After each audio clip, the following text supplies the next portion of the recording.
Technological perspective, are we ready to start? Well, good afternoon, ladies and gentlemen, and thanks for attending our forum. My name is Jan Walls, and I'm a professor emeritus, which is a very nice way of saying I has been at SFU, and former director of the David Lamb Center. But I've been given the pleasure of introducing today's forum presenter, Professor Paul Beamish. My goodness. He's professor of international business at the Ivey School of Business at the University of Western Ontario. He is the author or co-author of over 50 books and 100 refereed journal articles in his field. His books are in the areas of international management, strategic management, especially joint ventures and alliances. In 1997 and again in 2003, he was recognized in the Journal of International Management as one of the top 3 contributors worldwide to the international strategic management literature. And that's just one of a number of similar accolades that he has been awarded to him. He's also authored over 100 case studies, which are, of course, sort of foundational contents of management courses everywhere across North America. Today, his topic is, I believe you can see above me, is using international assignee programs for maximum advantage. And I'll just remind everybody that our modus operandi for these forums, fora or forums? You can get away with fora, but it sounds... You can get away with I did my PhD in Chinese, so you have to remind me of my English comment. Is that we have the presentation usually within an hour, and that usually leaves us with almost a half an hour for dialogue, which is what forum implies, I believe. So we'll have opportunity for that. So without further ado, Professor Beamish. Thanks very much. I'm delighted with you. We're sort of on one side of the room, so I will do my best to shift my gaze regularly. It's right-centric anyways, it seems. So my apologies in advance if I'm not addressing each of you equally through this. I want to talk to you today about a body of work that I've been involved with for quite some time. It's a portion of the work that we've been doing on Japanese foreign direct investment worldwide. We had access to this massive data set first in 1994. I had one of my PhD students, a Japanese guy, come to me and say, we've actually got some data in Japan that you don't seem to be aware of. And he was quite apologetic as he explained this thing, and it turned out to be the mother lode in terms of the implications of it. But we've been able to do probably 15 or 20 dissertations so far off of the data set. It's annual data, it keeps growing, so it's the Toyo Keizai data, for those of you who are familiar with it, and it's data on 30,000 Japanese subsidiaries worldwide by year, and it's allowed us to do just an absolutely enormous empirical research. I'm an empiricist, so this sort of stuff is so helpful for my PhD course, where I have a requirement that first-year PhD students have to do an empirical paper to get them immersed and started on something that's been very exciting. Now, the whole issue of international assignees or expatriates, and I'll probably be using the terms interchangeably here, so my apologies if it doesn't quite mesh with your own definition. It doesn't always mesh with everyone's. But how do we use these for maximum advantage? And we know that there are some people who dislike using expatriates. The reality is, they are expensive in dollar terms, in guaranteed out-of-pocket terms. But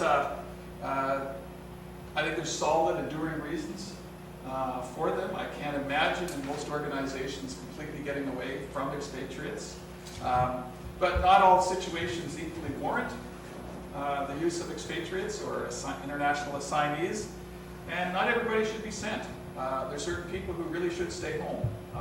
They're not suited to really go out in public, let alone be sent on international assignment, because they haven't got the skills, the orientation, the right mix of personality to be effective in these jobs.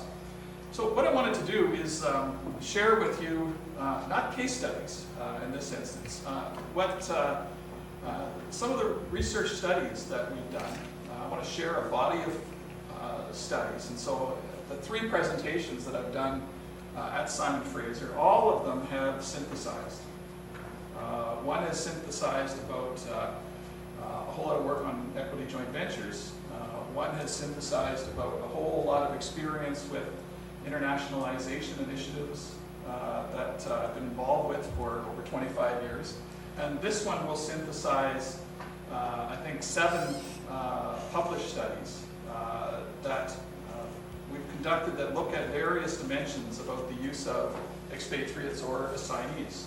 And the frustration, of course, for some of my co-authors, none of whom are here, fortunately, is some of them have spent 2-3 years of their life doing their PhD dissertation, and I have distilled it down to 1 slide.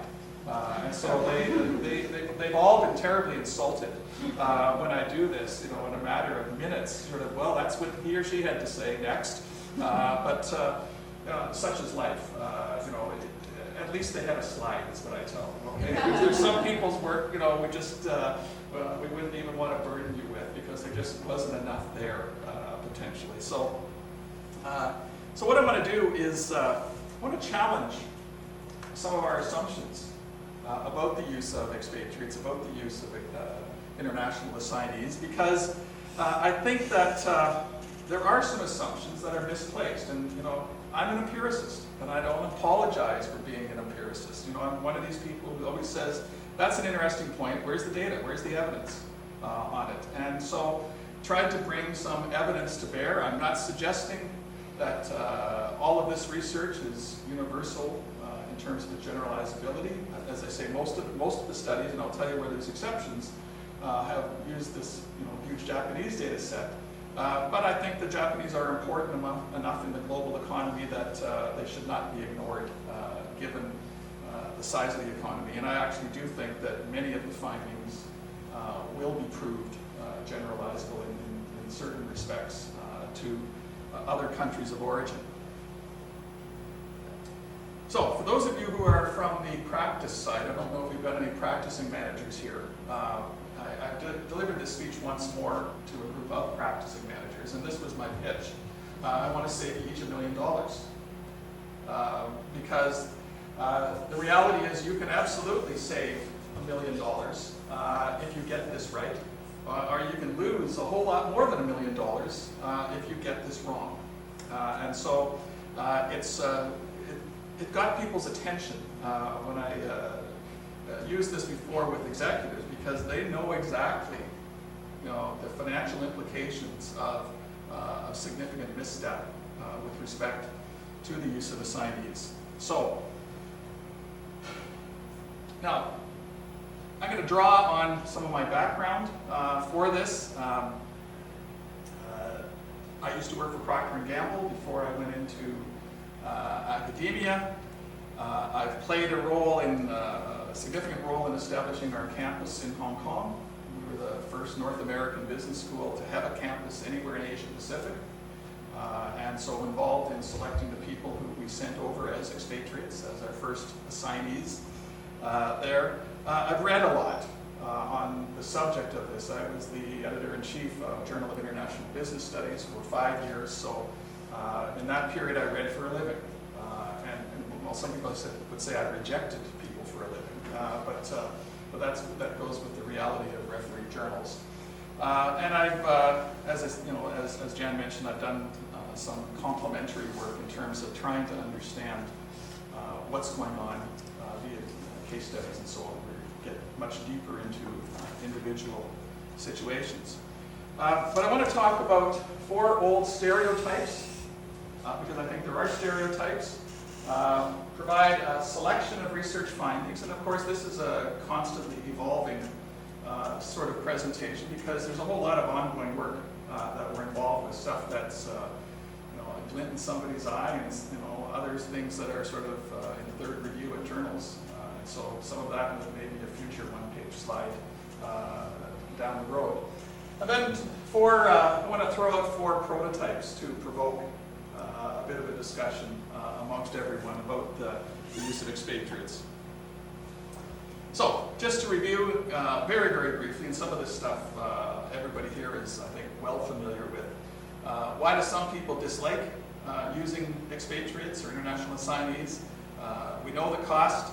Part of it is, for some, it's an issue of control. You send people away and you don't know if they're goofing off or what they're doing. The mountains are high and the emperor is far away, so you just don't know what is going on over there. And some executives, they just have a negative stereotype with respect to what these people do and what they spend their time on. So 4 types. The first is what I would call the colonialist stereotype. And this is somebody who believes that the host country, the country that you're going to, has very little to contribute, very little to offer. And this type of person who would go overseas makes no attempt to learn the language, to familiarize themselves with the culture, insists on doing things the home country way, and may not be able to really adapt at all. And so very ethnocentric, doesn't integrate, would typically live in the expatriate compound and only associate with other like-minded people at the local club, and really not get out much, and has this very paternalistic attitude that the locals should feel fortunate that he's there. And that's actually usually a he, so I will play the gender card on this one. Now, we've got a great example from Royal Dutch Shell. I use this with one of our cases. I don't know if you're familiar with those bloody people syndrome. But this was a phrase that was coined some years ago. And you can read it okay, or otherwise I can read it out for you. Can everybody read it okay? But the expatriate goes young and fresh to his first new country, makes a big effort to integrate, learns the language, travels the country, familiarizes himself with the culture, all the proper good things. Then he's moved. The next country's a little more difficult. The people in his first overseas assignment were pretty unreliable anyway. The new lot are worse. He makes some kind of effort. Not such a big effort. By the 4th or 5th country, he may have given up. Locks himself up with the expatriates, doesn't want to see anything of the local scene except when he's actually working. That man, I submit, is a major liability to any multinational operation. For him, they are only those bloody people. Now, I don't know about you, but I've met this guy in a whole bunch of places. Okay? I mean, it's a stereotype, but sometimes stereotypes are based on something that is not altogether false. Another stereotype, the expatriate gone native. And so you may recognize the person on the right here. And this is very much the when in Rome, do as the Romans do type situation. And lots of examples of people who would identify themselves with the positive side of the host country. But sometimes they embrace it too quickly and too completely, and they lose their perspective. Back in the 1970s, when I was working for Procter & Gamble, I was also operating a business out of Afghanistan. I was operating an Oriental carpet business. So I've long had an interest in carpets as an art form. And I used to go there. And on one of my trips, because it's not the safest place always to go, I brought sometimes people with me, essentially, big buddies, who could sort of serve as a bit of a bodyguard. We didn't have guns or weapons or anything like that, but you didn't want to be out alone with thousands of dollars worth of stuff. So one of my friends went on alone ahead of me. And so I showed up at Kabul Airport, which was a real adventure in the 1970s. And I look around, I can't see anybody that I know. And then I hear this voice. Hey, Paul, it's me. Look, I still can't see anybody. And then there's this guy, okay, who's completely in native garb, and he's gone total local in a matter of a week and a half, okay? And what have we got here, okay?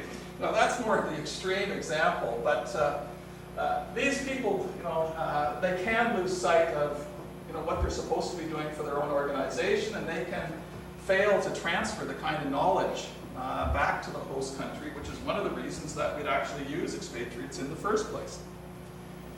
Another stereotype, the hired gun. And all of us are familiar with Clint Eastwood. Clint, of course, is the loner or the mercenary who's sent in. If you've seen sort of pick any one of 10 of his movies, he's the Pale Rider. I mean, he is one scary guy. He comes in there, and the only thing you know is somebody's going to die because he's sent in there to do a job. He is a hired gun. He's very much an outsider. Somebody's messed up, and he's going to fix things as quickly as possible. Then he's going to be gone, and he's going to be on to the next country. But he fixed things. He fixed them often in a very bad way, as we know. Because we would have typically limited understanding or knowledge of the unique situation facing a subsidiary, because not all subsidiaries are the same. They vary in terms of their context and their issues, and often this kind of person can create more problems than were actually there, and create new ones. And then finally, the little emperor. And we've seen this one in certain places as well. I mean, I've seen colleagues appointed to academic positions who become the equivalent of little emperors. I mean, they just sort of suddenly design their offices as small palaces. And you look at these guys and you think, holy cow, didn't know somebody had this much ego. The way they'll set things up. And so in some subsidiaries, they do set up a very elaborate system, big personal staff, living very extravagantly. The ability to have a few perks goes to their head, and they, suddenly they're living very large on somebody else's nickel elsewhere. Problem with these folks, of course, is that this is expensive. It does create some resentment.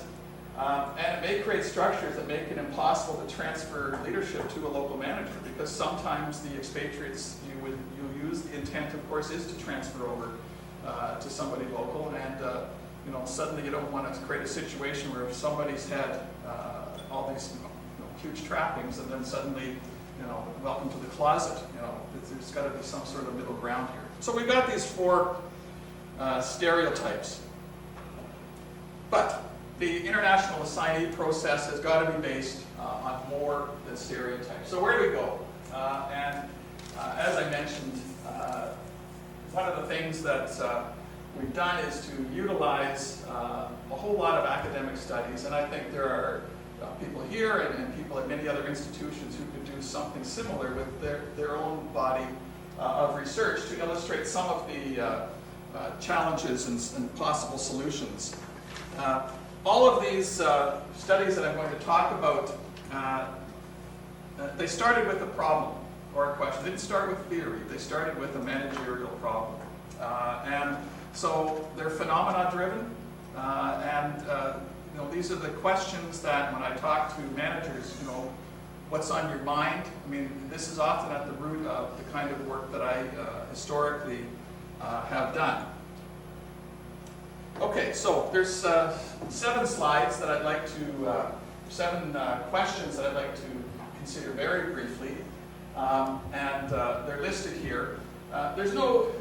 Frankly, there's no particular order to the 7 here. This is intended to be illustrative, not comprehensive. I mean, some of what we've done is been a response, as I say, to what people asked us to look at, problems that were weighing on the BP International for a large organization. So we'll just touch briefly on these. Okay, so issue 1. Should we use more or fewer expatriates when cultural distance is high? Okay, but this is an issue that lots of academics have worried about and there's two schools of thought on this very issue. You know, some would say you should always use go for more control, and some people will say no, use fewer. You've got to give control to the local experts, and so these competing views, it's hard to reconcile, and there's lots of different samples and so forth.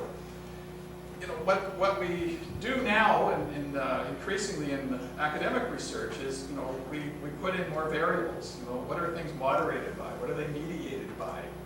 And what are the influences? Because life is not just a direct one-to-one cookie-cutter approach to solving things. If it was only that simple.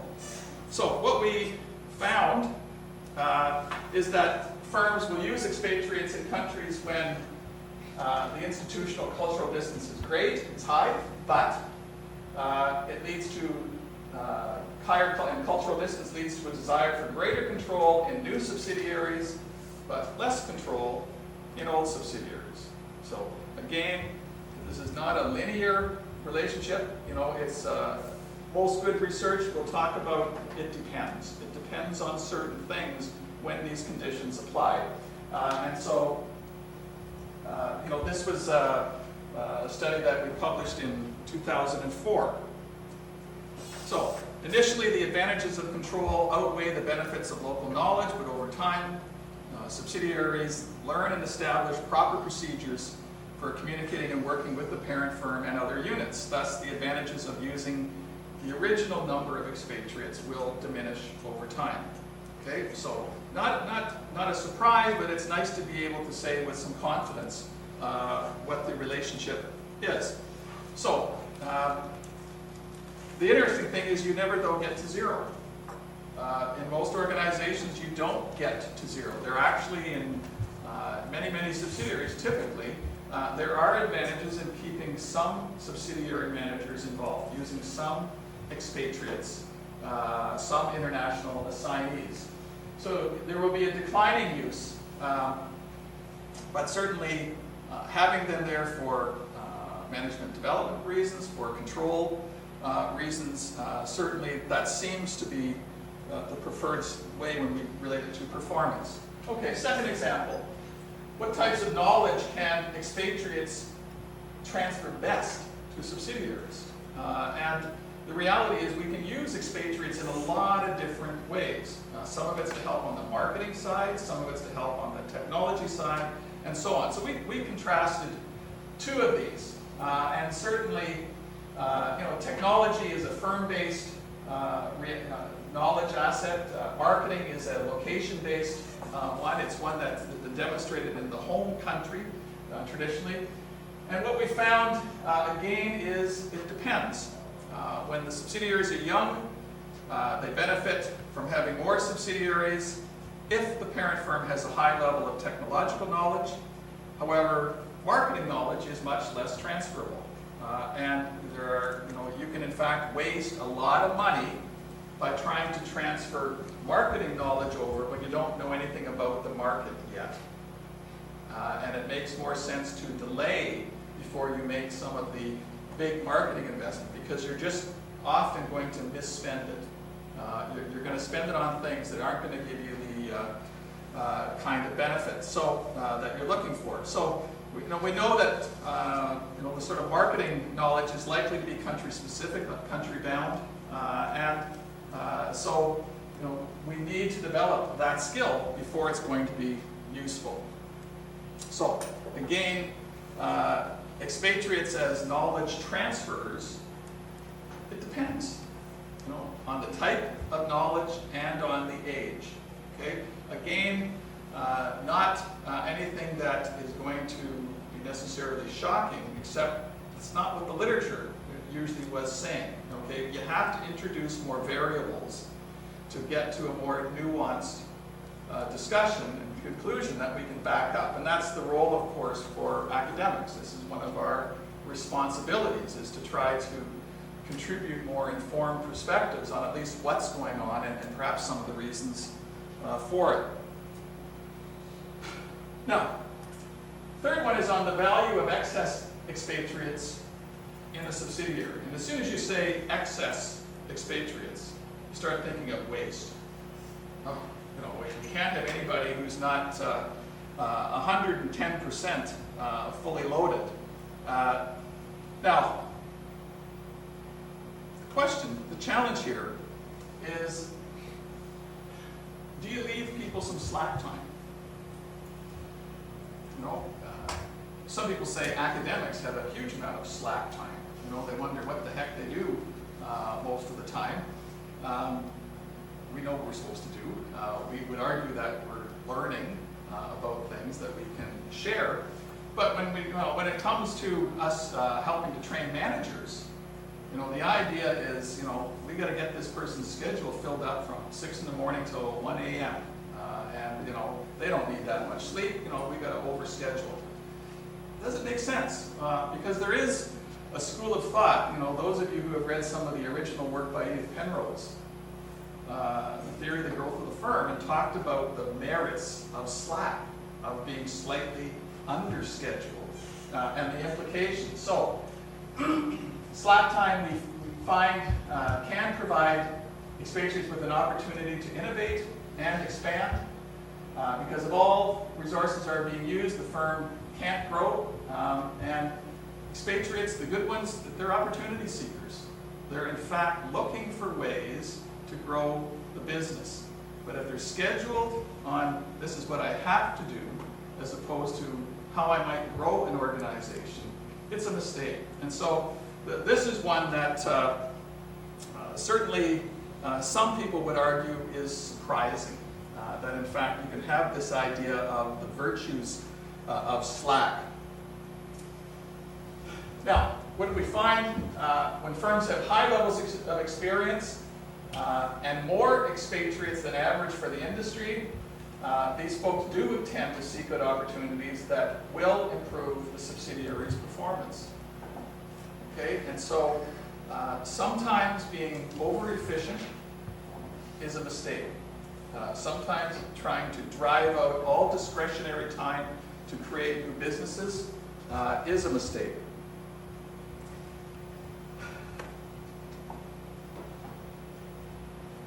You can see the graphic here. If you've got more, we found that if there are more subsidiaries than average in the industry, these guys do in fact more than justify their salaries in terms of the average growth of these sorts of subsidiaries. So an unusual finding, perhaps. Number 4, we looked at the long-term performance implications of using expatriates. And so we've been using a lot of longitudinal analysis in recent years because, again, we've got the data that allows us to do it. And we know that the use of expatriates does have long-term effects on performance to transfer knowledge, but it takes some time. And if you deploy too few people or reduce the number of expatriates too quickly, performance suffers. And so this is a balancing act that a lot of organizations have really not wrapped their heads around very well. That in fact, for the sake of the almighty efficiency, you're in fact leaving the potential for a lot of business, incremental business, to be conducted. Again, wouldn't have been able to do something like this without the benefit of having very large data sets to look at it. Now, let me give you an example. I mean, one of the things that I personally do is I run a multi-million-dollar business called Ivey Publishing, which is a case study business, and we sell cases around the world. We have about 8,000 cases in our inventory, and we sell to over 100 countries through 17 distributors. And when I talk to, I report to the dean. He said, my plan is to actually hire an international field rep. And so I was actually speaking to the executive committee of the school. And And so the debate it took an interesting course because some people's view was, well, how do you know for sure it's going to work? Why would we be hiring somebody and taking a chance on this? Because all we know for sure is it's going to cost us X thousand dollars. And what I pointed to actually was the literature, the data, the evidence. And so the conclusion very quickly, in conversation very quickly got to, well, is one enough? Maybe we need more than one person to start with. And I think that's where, those of us who are academics can actually play a role in helping to facilitate a more informed look at some of these issues.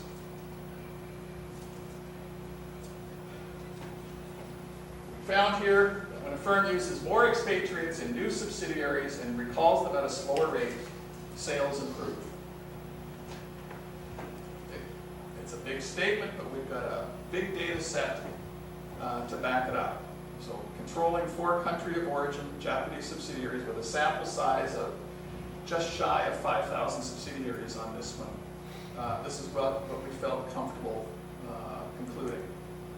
So, it's again something that's important because one of the questions always is, well, we've had somebody there to leave them another year, is going to be X $100,000, and do we or not? And so there's evidence to leave them. Issue 5, selecting subsidiary CEOs. Do we use locals or do we use expatriates? And whether a region has the formal and informal structures to properly integrate new investments is important, of course, when deciding between expatriates or locals. And certainly, there are lower formal and legal structures that exist in certain places and that rely on informal structures. What's the relative role of this? What we found is that in less developed regions, firms usually use local CEOs.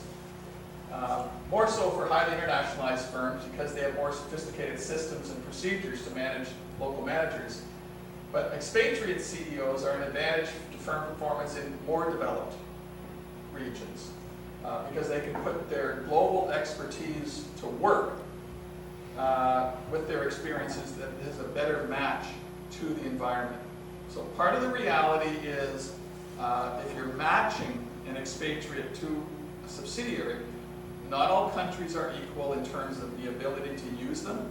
You can't take a cookie cutter approach. You've got to be able to consider, will my skills, whatever they are, in whatever expatriate manager, will they be able to flow out given the context in terms of where somebody would be sent? And in some locales, yes. In some locales, no. It's a waste of a resource to assume that all countries can actually utilize the skills and abilities that a more experienced person would bring to the table. Next one, looked at expatriate use and foreign direct investment. And this is really, two views exist about expatriates.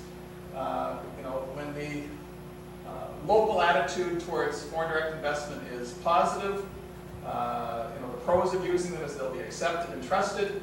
The cons, of course, is that these guys may be competent, making expatriates themselves unnecessary, and local managers may have superior location-specific skills. And then if the attitude towards FDI is mixed, different set of pros and cons there. So the challenge is, how do we reconcile these points of view? And again, the research would help us there. What we found is that as attitudes towards foreign direct investment in some markets, they warm up. Smaller subsidiaries will use more expatriates, larger ones will use fewer, and again, it depends on the size of the organization. And this is one of the variables that made a difference here. Larger firms are going to use competent local managers to reduce costs. Smaller subsidiaries have fewer such resources and less experience to support them when the welcome is low. So again, there's not a one-size-fits-all approach to the use of expatriates.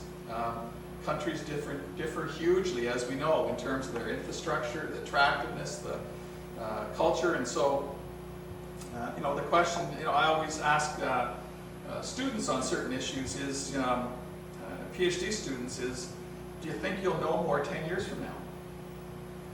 Do you think that you're going to be better and make a more informed decision with more experience?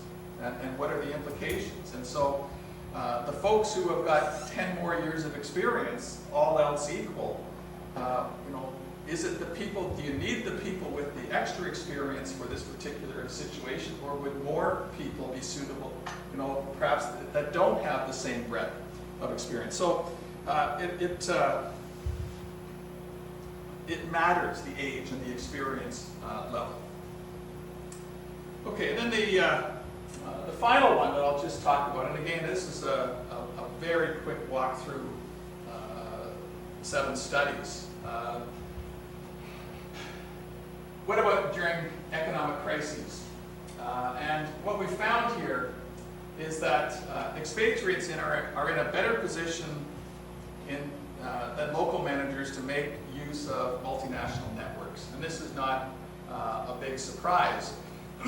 But what it means is if you're running a multinational enterprise with a network of subsidiaries all over the world, and you've localized everything, the problem is those local managers don't know how, aren't as adept at coordinating with the other subsidiaries. And during a crisis period, you may want to be shifting resources for a year or 2 years. If one country's currency has gotten ridiculously expensive, you may want to shift production to another place. But having the people with the network skills can be very helpful. And so we looked in this instance at what happened in 3,600 subsidiaries in the relevance for the 2008 crisis. And so there is an enduring role for expatriates. As much as people, especially in a crisis, will do certain things, overreacting in a crisis can be really fatal for an organization.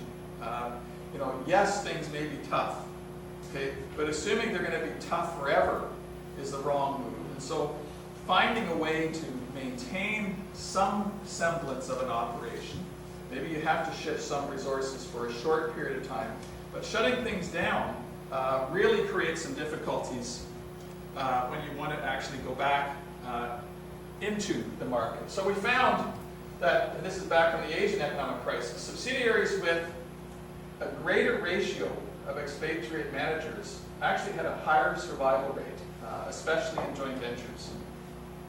So even though these things are blamed for being costly, those who had more expatriates tended to survive to a greater extent. And I think this is clearly important if you're trying to run a true multinational enterprise in a network of subsidiaries. Okay, this is research in progress. I'll skip over that just because we've got, I'll put you to sleep if we keep talking about one journal article after another. What do we take away from this? I think a few things. Approaches should vary depending on the extent of cultural distance, the type of knowledge that's being transferred, the CEO who we've selected, our attitude towards foreign direct investment, and the fact that we need some slack in organizations. So, the main takeaway for me is that one approach does not fit all situations. It would be nice if we could say to everybody, oh yeah, you always do this and everything will work out happily ever after. Life's not that simple. Too much emphasis on efficiency contrary to some expectations, is actually too much efficiency is costly. Okay, you're not saving money. You're in fact going in the wrong direction. Expats, they do add real value, especially during turbulent times. And I think it suggests that we need more exploration about the new and different ways of using expatriates. And I think I would go so far as to suggest that we replace some of our old stereotypes with some new expatriate prototypes. So let me be provocative in the last bit and throw out a few suggestions about what some prototypes might be. First, we need to unlearn certain attitudes, some of our rules of thumb. And a story I've told, some people, and they find it hard to believe, but when we think about Japanese products, we think about very high quality goods and services, typically manufactured goods. Now, the thing is, when I was a small child, at Christmas, my parents gave me a transistor radio. And it was made by some company I'd never heard of called Sony. And my conclusion was my parents don't love me, okay? Because they didn't give me an American radio, okay? They gave me this, what's a Sony, okay? And made it, where's Japan, okay? You're 6 years old and you're thinking, the reality is we need to unlearn certain things. One of my doctoral students, a guy named George Pung, who's now out in University of Regina, he's done a very interesting dissertation looking at the impact of experience. And what he found is that the problem with too much old experience and not enough new experience is that performance suffers. Okay, you keep doing the same thing over and over again. If we're not evolving, you're in deep trouble. And so, more experience is not always better. And George's work, which is just going out to the journals now, but I think is going to publish in the top journals because it's very well executed, just says you cannot assume that more of the same is a good idea. So we need to be challenging some of these stereotypes. So we need to unlearn certain attitudes. We need to avoid getting stuck in the past. And as an empiricist, I'm saying always let's use the evidence as opposed to assumptions or, in some cases, ill-conceived subjective opinions. So those were the four stereotypes: the colonialist, the non-native, the hired gun, the little emperor. Let me propose 4 new prototypes. The boundary spanner, the intelligence gatherer, the profit creator, and the future CEO. So this is where I part company with the data, and get a little provocative here. The boundary spanner. These folks, I would argue, the role that these expatriates can play are critical for balancing the conflicting goals in a multinational enterprise. They're embedded in both local and global organizations. They create trust, reduce tension, foster superior decision-making, and they reduce self-interested based subsidiary behavior. The boundary spanner ability is, in some instances, a unique personal trait. It's a function of people's personality, their organizational ambidexterity, and high levels of knowledge concerning products and services and other aspects of the particular MNC. So this is based on a dissertation that's recently been completed by Andreas Schotter, who's now on the faculty at Thunderbird. This role of boundary spanners, it just leapt out of the thesis work that he did. The boundary spanners we observed are typically highly educated, they're entrepreneurial, they've often got long tenures with the organization. They tend to be pretty empathetic, and They seem to be, some of these folks, much less motivated by money or corporate promotion than by the importance they seem to attach to the level of local trust that they engender and the relationships that they get, because they know in their heart of hearts they're adding real value. These folks tend to be dynamic, but not aggressive. They tend to be independent, but not transient. And from my perspective, these folks, and we found a number of them, they're worth their weight in gold for the multinational enterprise. I mean, these are a unique beast in many organizations, but they've got a very important role to play. Question I would leave with anyone is, given that they're valuable anywhere, do we want to promote them too quickly to head office? Do we want to take them out of where they're doing and providing the greatest benefit?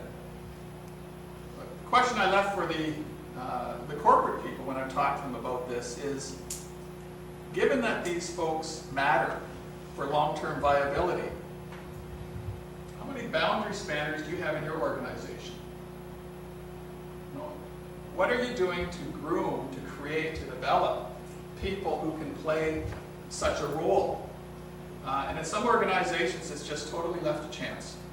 They're not really doing anything. They're hoping, or maybe, that some of them will materialize. Second prototype is the intelligence gatherer. And certainly,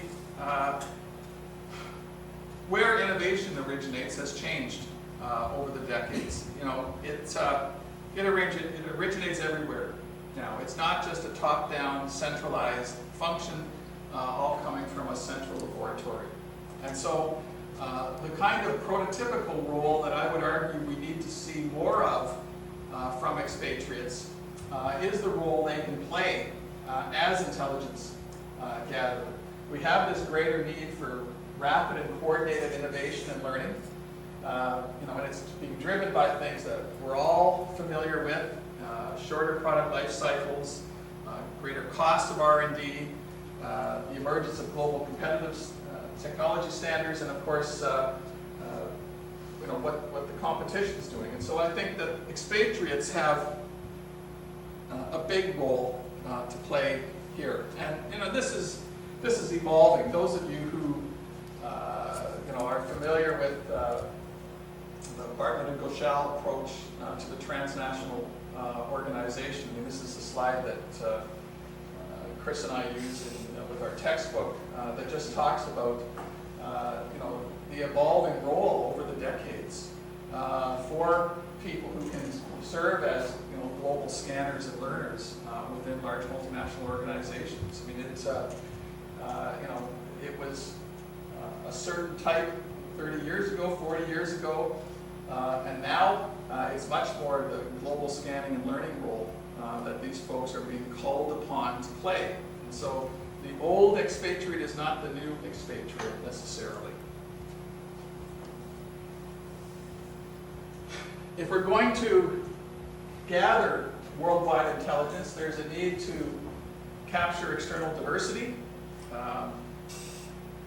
There's a need to leverage our internal variety, and this really is a key element of the transnational enterprise. I mean, the raison d'etre, why they exist, in fact, is arguably their ability to transfer skills and resources more efficiently around the world than a local firm could do it alone. Why do we have multinational enterprises? And why are some of them successful? It's not just because they weren't born big. Okay, they had to do something well and continue to do things well in order to survive typically. Now, one quick example on this. All of us in Canada, of course, are familiar with research in motion. And so I wrote a case a couple of years ago with a couple of colleagues. How do you increase your number of software developers? Okay, I don't know how well you know this industry and behind it, but there's an expectation in firms like RIM and Apple and Google and so forth that you spend a certain amount of money per year on R&D. Now, the problem is, they have rules of thumb in the industry, and the investment analysts, are always picking at, well, are you keeping up to date on your R&D?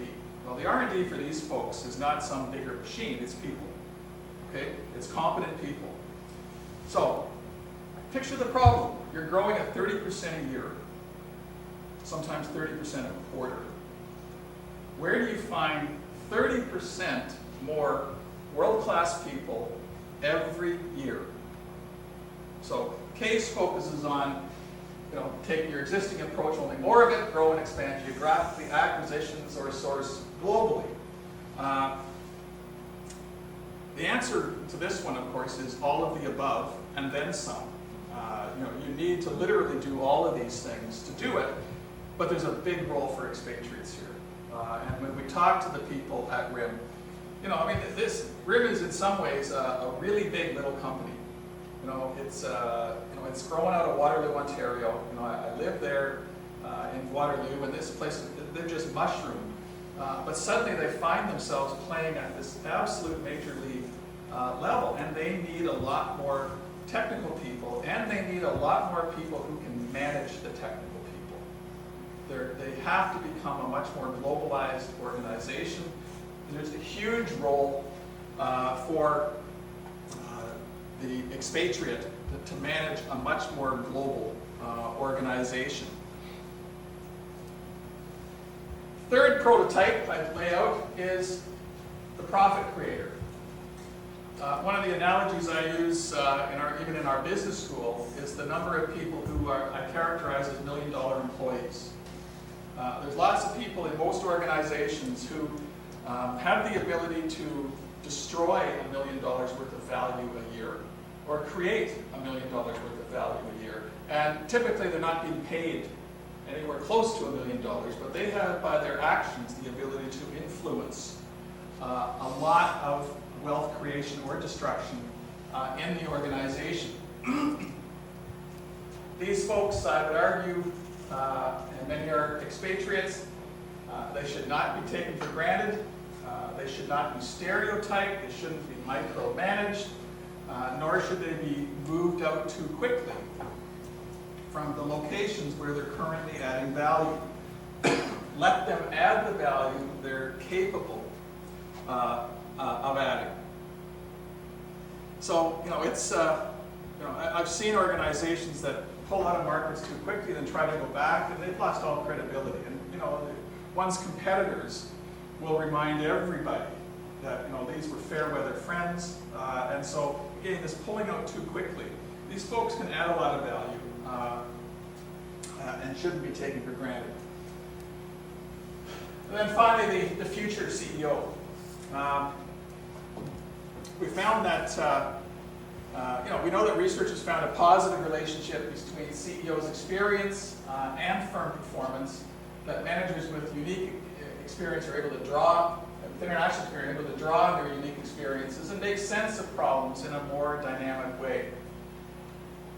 Organizations that want to globalize need to seek out and develop managers with international competency and a geocentric mindset. And those with previous international experience are more likely to become geocentric decision makers, because these are the folks that really can balance the multiple perspectives. So, to me, at the end of the day, the data is pretty overwhelming in terms of the role of expatriates. As much as they're dumped on by some people, as much as they're criticized as being, too expensive or too irrelevant, the solution is not, first of all, to become less international, and it is certainly not to use fewer expatriates. The data would suggest have more, especially at certain stages, and keep them there longer, give them more discretion over their time, because they'll add value. This is what any organization is mostly looking for. So, One of the things that I think is important is that we recognize that the role of university research to add value to some of these discussions. We need to convert what we do into a form that makes the journal articles, which no manager is ever going to read, convert it into a form that is more accessible, because I think that there is a lot of good insight coming from the community. So I think conclude just a few things. Think prototype, not stereotype. And this is my message to some of the corporate people: have courage. Resist the pressure, short-term pressures to reduce expatriate workforces. Maintain them through thick and thin. And certainly for those who are from the practical side, I make my plea for 1% of the savings at the end of the day. Okay, so I've gone slightly over, and we've got about 25 minutes or so. So I want to just throw it up for discussion, because there's lots of people here who know lots about this subject. And again, I've tried to be empirical at one level and provocative at another. So let me just throw it open for a dialogue between all of us. I think it sounds like a very interesting area, but I don't have anything, any data that I can provide. You will. Well, I don't have the data that I could define somebody with certainty that I know that they're bicultural. Yeah. And I think that's the challenge, is to get enough data that we can confidently make some statements about it.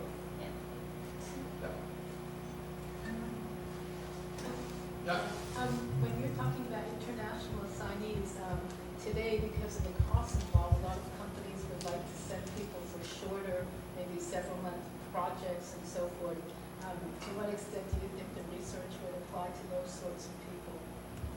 No, I think they're making a mistake. You think that's a Yeah, mistake? I think going too short. There's a whole lot of transaction costs, just to move anywhere. When I use the example when I joined Procter & Gamble, I mean, their attitude was, for the first 6 months, you're useless. Okay, we're not going to get any real benefit from you, because you've never gone through a cycle of the reports that need to be. I was in the finance side of it, financial analysis, the controllers division. The marketing people were even more useless. I mean, they would say, you're no good to us for 2 years. And so, bringing somebody to over there, yes, they can do a one-time transfer of something, okay? But if in fact you're in a true multinational organization and you want somebody to be playing some of these other roles, you can't just tighten it down to a matter of 8 weeks or 25 weeks. I mean, there needs to be some time for people to add the value themselves, to play multiple roles, not just a straight transfer kind of role. So I think it's a mistake. And I think there's data to back up that it's a mistake. Trends are, at least in North American companies, it's pretty significant that the expats are never going to go away, like long-term expats, and that's pretty clear, but the increase of all sorts of project or short-term, and they have a variety of labels for them. Yeah. So it's very interesting. Your findings are very interesting in that context, because companies are going exactly. Yeah, no, against it. exactly. I mean, this was sort of, I presented this to a group of, the first time I presented this was to a whole bunch of people at KPMG and their clients who manage expatriate workforces. So this is not what they were expecting. Okay, but I said, you want to check the data?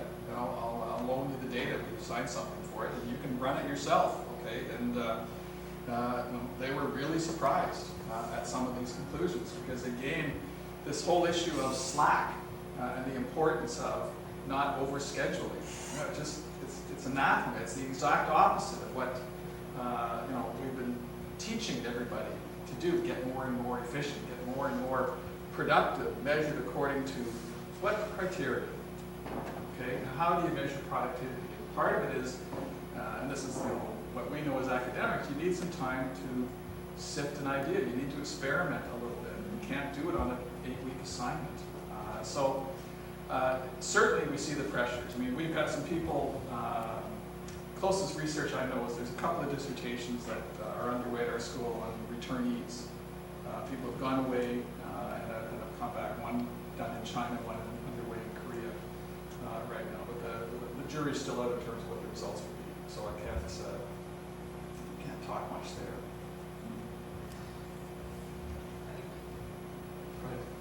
Oh, can you speak to, I believe it's some of your work also that you've done on the challenges now associated with recruiting these new prototypes, particularly with dual career partners who are going abroad, and there seems to be a particular challenge in finding them or attracting them. Yeah, I actually haven't personally done work on dual career families. It's inevitably a big challenge. There's no question of that. But you know, the good news, I would argue, in a lot of these issues, is that we can cast a much broader net in terms of finding competent managers than we could in the past. You know, there are a lot of people who are getting well trained in a lot of locations that one can bring into an organization, and so you know, there often are solutions for it. And you know, it's you know, I look at people, for example, who come and do their PhD from another country. We've got all kinds of, you know, we've got about 70 PhD students and a good number from a variety of countries. I mean, they're often married, their spouses are giving up their careers for a period of time, and it has some relationship to an expat assignment.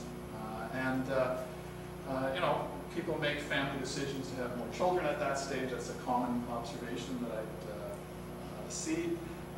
For some, it doesn't work. It leads to divorce, and, you know, all kinds of nasty things. Others, you know, it's just a break from the grind. And you know, there's people who know more about this sort of phenomenon than I do, but I don't think it's as huge a challenge necessarily as it is, because I think we see some very vocal examples from perhaps some of our friends about the impossibility of it. But you know, I know others who have absolutely made it work, and I see people actually welcoming this kind of assignment for a few years. Well, I would understand that if you're, you know, if you're looking at the data from Japan, you know, because my understanding would be that most of them would be going as solo assignees and possibly leaving their families at home, whereas I think North American context is quite different.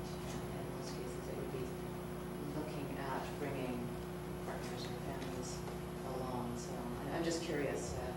Marie, do you want to comment on this one? Well, it's more from just anecdotal experience over a long period of time in Asia, but I don't think the Japanese leave their families behind. In many cases, they come with them. But the wife would be less likely to work than a North American wife. And they often have very big problems if they go back to Japan afterwards. I was wondering why sort of both the stereotypes were negative as opposed to, you know, in the past there were some good expats. I mean, there is the sort of ugly expat stereotype out there, but I was wondering why your focus was really on the negative stereotypes. They're there, I don't question that, but why not acknowledging that they, I mean, I'm not sure how you're going to do it, and the context of the presentation it worked, but no, I didn't want to start off by saying expatriates are always wonderful. If you think otherwise, you're an idiot. Okay? No, some balance is what I... You know, because the reality of the market is exactly the comment that was made. There's more and more pressure now to reduce the term. And there's all this criticism. So is there some way to acknowledge the negatives, but to position them actually as somewhat negative stereotyping as opposed to positive? That was the intent of the framing. Right. Of course, there are positive things that happen, that stereotypes that I think are true as well. But time available, I didn't get into all this. I have a question from a human resource development perspective. You talk about boundary standards, and you mentioned tree and ING. So I'm curious, what are these companies and examples doing to develop these boundary standards within the organizations? Well, they're first of all acknowledging that they exist, or should exist, and that they have value. So they start looking for them. And in a lot of organizations, that just doesn't happen. It's just sort of taken for granted. Organizations that have good boundary spanners, if they're smart, they acknowledge, wow, we'd be really hard pressed as an organization to do as well if we didn't have that person or somebody like them in that role. And they'll see, for example, that they'll try somebody in a role and they're a disaster, or they're just quite ineffective in comparison. And they develop an appreciation for them. And the bigger organizations, the big multinationals, they know they need boundary spanners because they're competing with people who have boundary spanners. So this is to the Nestles of the world. The concept of a boundary spanner is just innate. Of course, you need these sorts of folks. But it's not innate to some organizations, even some large organizations. They haven't really twigged to the same extent about just how powerful these folks can be. As a follow-up, I'm just curious, I guess, in terms from, if you look at Canadian perspective, we've heard a bit about Canadian businesses, and some of them are not as international as perhaps some other multinational companies. Could you say something about in terms of the way Canadian companies, just generally speaking, are thinking about expatriate workers going overseas versus maybe some other multinationals? Is there a difference in how our Canadian companies? Well, I think our biggest problem with Canadian multinationals is overseas means Washington State from Vancouver. It means just the U.S. And there is not the same innate attitude towards broadening the number of countries that one goes to, and then living with the reality of what's it going to take to make that work. We're not aiming widely enough. Would be the major generalization to make there.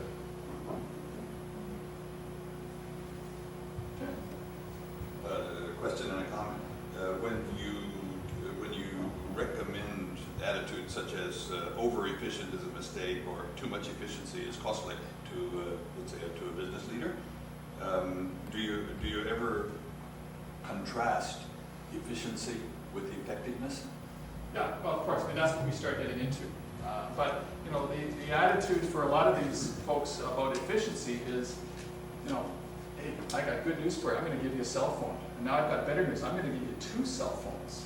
Okay, so that even if you're on the phone, I can get you with the other call, and I can make sure that I always get through to you. And the point that it's got to be effectiveness, but effectiveness has sort of gotten lost in the shuffle in some of the push for productivity, which gets equated with productivity with efficiency. Okay, and I think the terms are being co-opted together in ways they shouldn't be.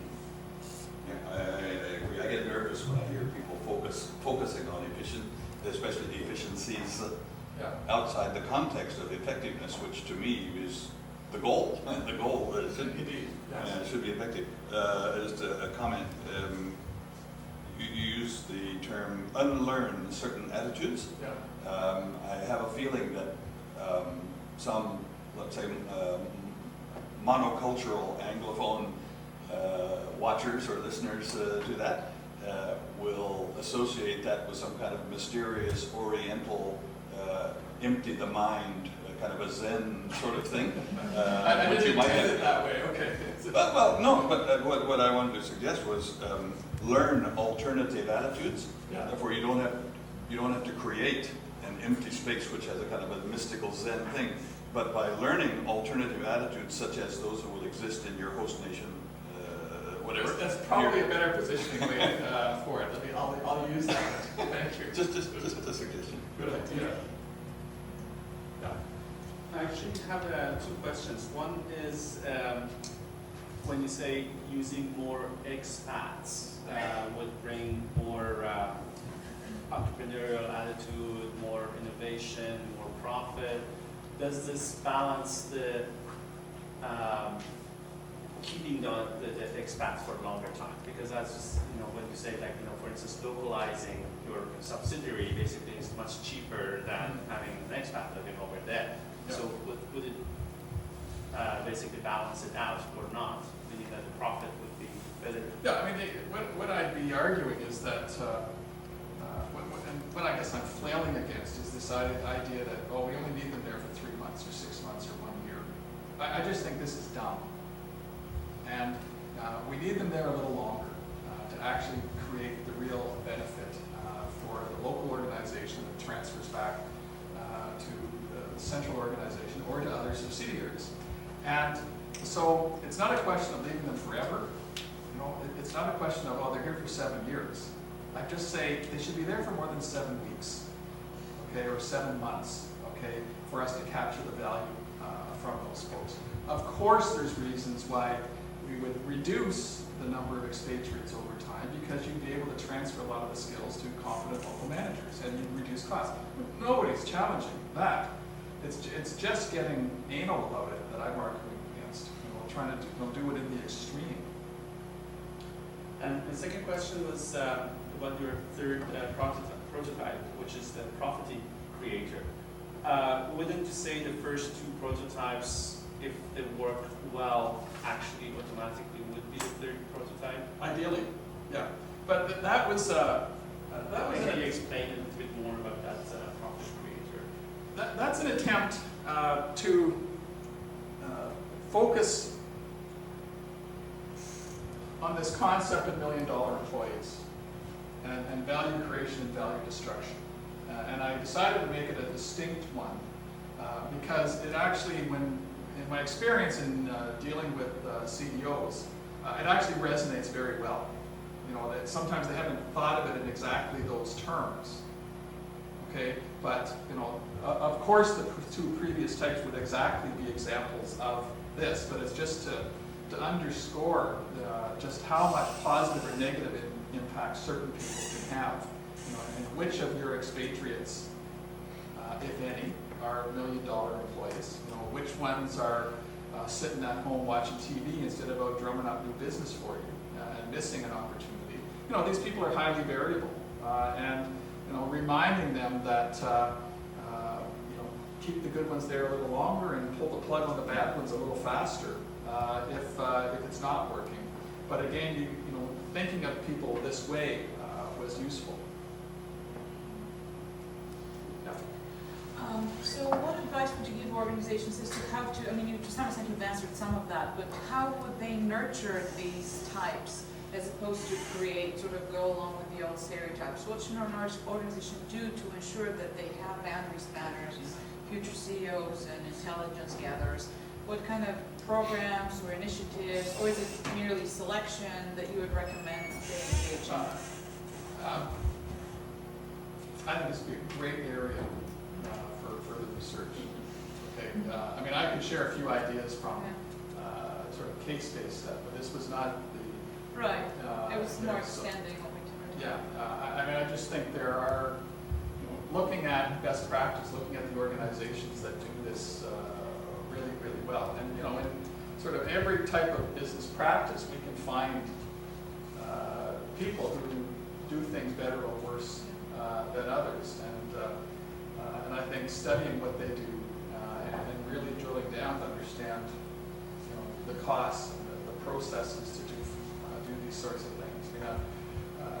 If on my joint venture research, we talk about an organization like Eli Lilly, because they would actually do a whole series of things to create knowledge in the organization about using joint ventures. Okay? And so they professionalize the whole function of learning about how to use joint ventures. And so similarly, that kind of very conscious approach, I think would ultimately be the preferred method.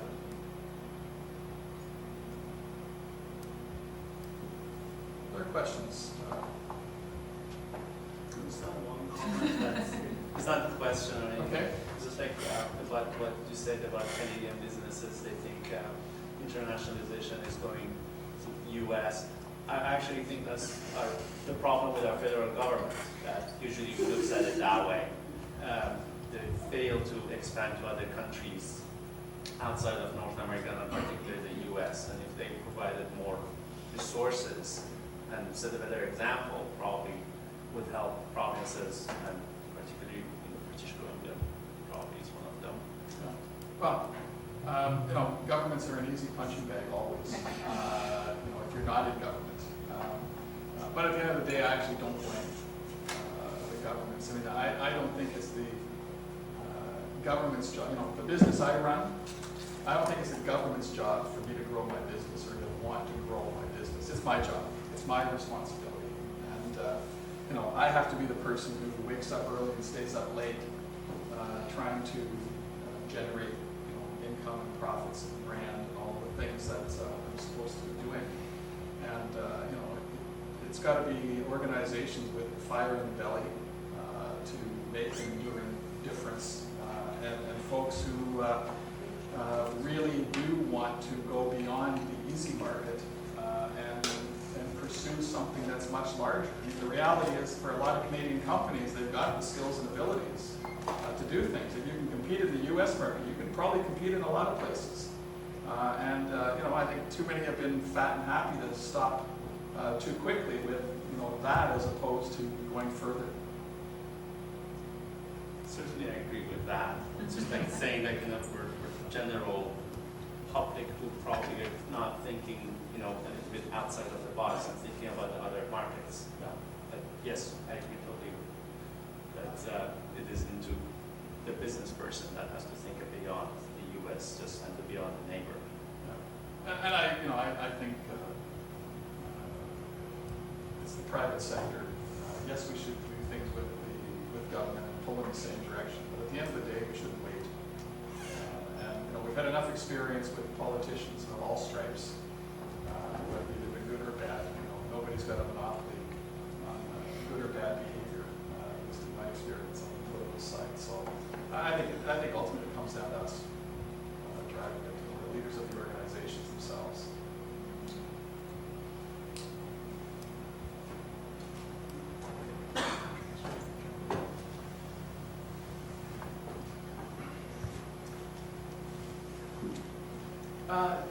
Paul Crow, Director of the Lem Center, and I'd just like to thank Dr. Beamish for a tremendously interesting talk and coming along to the forum today. I know we had a terribly busy schedule when you were making it, so much appreciated. We're glad to be on the forum.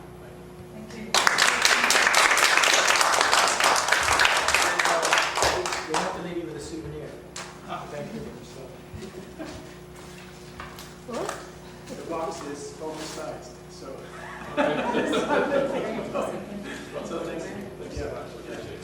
Thanks for coming, everybody. I'd like to also just let you know that we have another forum coming up, and it's going to be on Canadian multinational enterprises in China, raising the question, how entrepreneurial are they? And it'll be presented by Dr. who holds the McCabe Chair in Management at the Assignee School of Business, University of Calgary. So he'll be here for our next talk on November the 3rd. We also have a public forum with esteemed scholar of Chinese-Canadian history, Dr. David Lai, who's going to be coming to talk about essential strategies for Chinatown's development, case study, Victoria, which he did a lot of Victoria to their Chinatown. And of course, Vancouver's going through a similar process now. So completely different spectrum in terms of the kind of topic, but well, participate. Thanks again. Thank you.